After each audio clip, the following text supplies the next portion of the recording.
On December 17th, 1903, the Wright brothers make the first ever powered flight. Orville and Wilbur Wright were from Dayton, Ohio, where they operated a successful bicycle sales and repair business.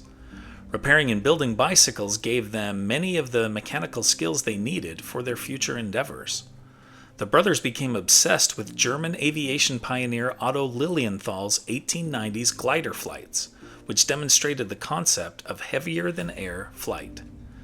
Lilienthal built 18 different models and took more than 2,000 glider flights until his untimely death in 1896 in a gliding accident.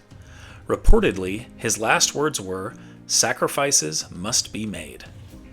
Inspired by Lilienthal, the Wrights decided to build their own glider. They consulted the U.S. Weather Bureau about ideal places to conduct tests, and they chose Kitty Hawk, North Carolina, because of its ideal average wind conditions. They began conducting their glider tests in the year 1900. The following year, the Wrights constructed a wind tunnel back in Dayton to improve their glider design.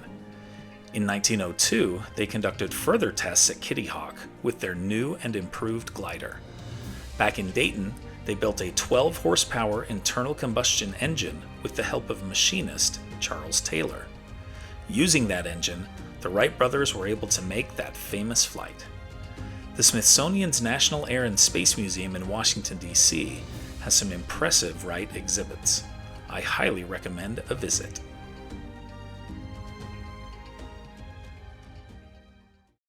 Here are other events that happened today in history. In 1777, after news of the victory at Saratoga reaches Europe, France officially recognizes the United States. In 1945, the U.S. announces that after nearly 3 years, the internment of Japanese Americans will soon end. In 1969, 40 million people watch musician Tiny Tim's wedding on The Tonight Show with Johnny Carson.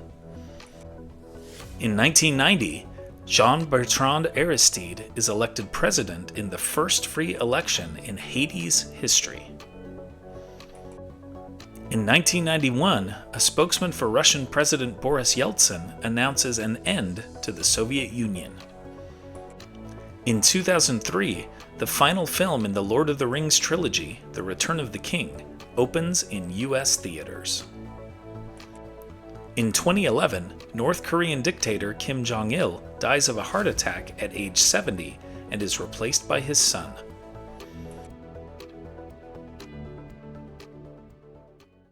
And now, it's time for our Today in History quiz.